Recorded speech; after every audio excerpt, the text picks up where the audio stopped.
The following portion of Showcase is sponsored by Trustice Law Group. When going through a divorce, should you post about it on social media? And are you doing other things that might be hurting your case more than helping? Well, giving us those answers today is our friend Shameka Rhoades, CEO and managing attorney with the Trustice Law Group.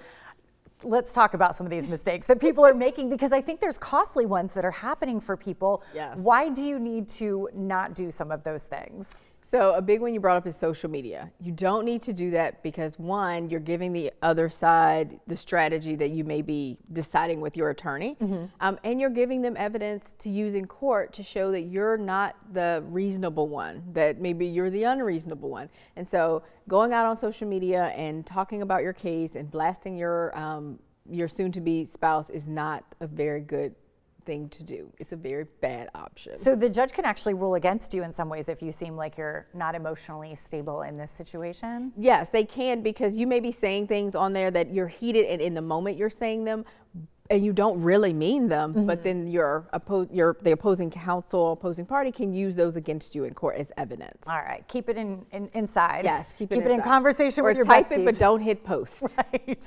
When you're handling a divorce without a lawyer, it sounds like some people are trying to go that direction sometimes. Why can that actually backfire on you? It can backfire because you may not know all of the rules and everything that needs to be in, say, like a final decree, which is the order of your divorce. And if you don't know those things, say 5 years down the line, you may realize, oh, we didn't deal with our house and it still has both of our names on it. Well, now what do we do? How do I get out of this? How do I get rid of it?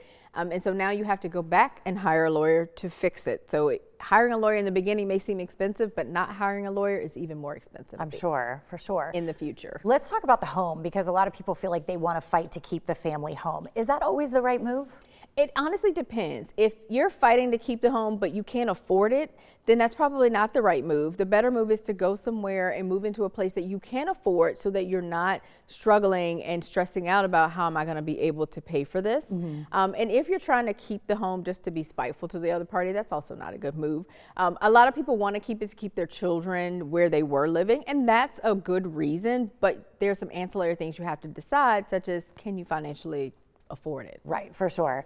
If someone has decided to end the relationship, they decide it's no longer healthy, maybe they've tried counseling, it's not going to work out. What does someone need to do in that first 30 days? I think the first thing they need to do, two things. One, they need to seek counseling, because I tell everyone a divorce is a death and you're going to grieve it regardless of whether you want to leave the divorce or the marriage or not. You're still going to grieve the relationship that you thought you were going to have. And then the second thing is contact an attorney, because you don't know what you don't know.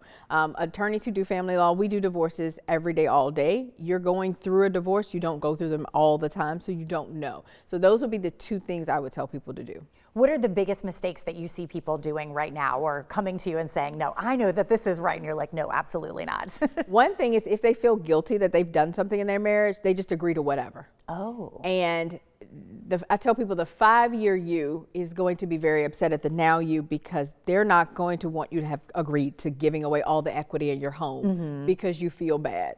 And so before making any decisions, major ones that you cannot unchange, I would say they need to talk to an attorney. All right, so it sounds like talking to you is really what we need to do all the way around this, to Definitely. make sure you're getting the best advice, you've got everything covered, and you're not being overly emotional in the wrong way. Yes. Make sure that you can help. Well, you can schedule your consultation with Trustice Law Group by scanning that QR code on your screen right now, or you can click trustice.us and follow them on social media as well. The preceding portion of Showcase was sponsored by Trustice Law Group.